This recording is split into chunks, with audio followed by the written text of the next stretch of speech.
Howdy, folks. This is Tony here, and I just wanted to discuss a beautiful turn of events that I have seen in politics recently, especially in light of all the ugliness that people are bringing out around our nation. And that's three major groups are rejecting the Democrats in droves. Black people are rejecting the Democrats, which is why Joe Biden is bleeding black support. And I got to say, for you black people who have woken up and smelled the coffee and you realize that the Democrats have been taking advantage of black people for years, thank you for waking up. I hope that you continue to make informed decisions as you head to the polls. But then there's also Rexit. Red people exiting. The Crow Nation just came out to endorse Trump. The Navajo Nation came out to support Trump several months back.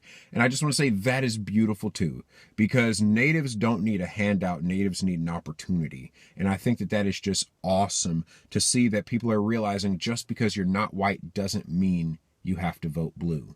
And I love also the Hispexit, because Trump's support is up and Biden's support is way down from Hispanic voters in Florida. And that makes sense because a lot of the Hispanic voters come from Cuba, where they did have a communist dictatorship under Castro, and Biden wants to bring some of those same policies here to the United States. And to my fellow Hispanics out there, I just want to point this out. Hey, why would you vote for the Democrats when the Democrats' policies are the same policies that made your ancestors or your parents or your grandparents flee those countries in the first place? You know, Biden's against your right to keep and bear arms. Well, in Guatemala, they disarmed the Mayans and then basically slaughtered them. Whenever you see a government that wants to take your guns away, it's because they want to take those guns and use them against you.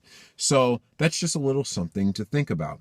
And I just want to point out, I want to explain to you establishment Democrat crooks just why we Native Americans and we Hispanics and why black people are abandoning you.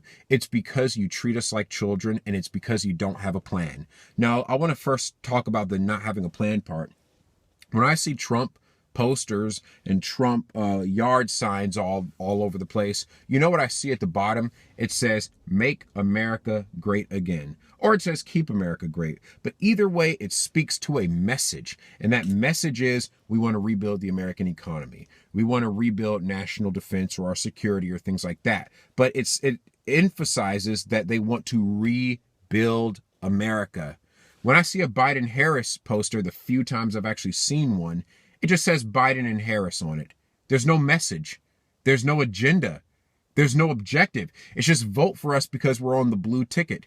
That's stupid. Why would I vote for somebody who doesn't even have a message? And then you look at the difference between who the Democrats get to speak to minorities and who the Republicans get to speak to minorities.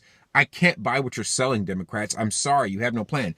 When the Republican National Convention happened, they got successful black people to come out and talk. For example, Tim Scott, you know, he made a statement that stuck out to me. He said, "My family went from cotton to Congress." That's an actual message. You know what that message says? In America, progress is possible even if you are black or brown. What a beautiful message. And that's a message I think you should be teaching to young people. But when you get Democrats to try to speak to minorities, they're always getting rappers and musicians and actors. Why are you always getting entertainers when you want to talk to black and brown people? Like we're just kids where you need to jingle the rubber car keys like we're a baby or something and we just need to be entertained. If you, Democrats, if you wanted us to take you seriously, you would find successful people of color who actually worked for it and use that as an example. But no, you go straight to the entertainer, to the rapper, because you think we're all so stupid. You think all we ever listen to is Tupac and Despacito. Like, ¿qué demonios? What is wrong with you? All right. We actually have a mind of our own. Podemos pensar en las consecuencias de nuestras acciones, right? We're actually able to think for ourselves, and we don't just buy what you're selling because you get some brown actor or something. Whereas the Republicans, they're showing business owners of color, congressmen of color, actual goals that you should be reaching for versus some entertainer that puts out smutty music. We don't give a damn what they think. They are just an amusement on the weekends. Now, I personally don't listen to rap music, but for people who do, that's life is more complex than just music. Kamala Harris, or as I like to call her, downtown Willie Brown, likes to just get out there. I listen to Biggie. I listen to rap. No, you don't. You don't listen to anything but the devil that's inside your spirit, okay? You don't even have a plan. You're just some sick tyrant, and we don't want you. We don't want you, Kamala. You're a phony, and we definitely don't want Joe Biden, which is why we're going to tank his campaign this election by voting against him. Now, just one last thing that I just want to say about this business of Kamala Harris. She claims to be a champion of women's rights. Yet the only reason she has power is because she slept her way to the top. Look up her relationships with Willie Brown and how that led to her rise to power. What kind of message is it for young ladies that they should look up to a woman who only got that way by who she slept with? I don't want my children absorbing that message. Neither should you. So all I got to say is, as a Mexican, Irish, mulatto, Cherokee, screw the Democratic Party ticket.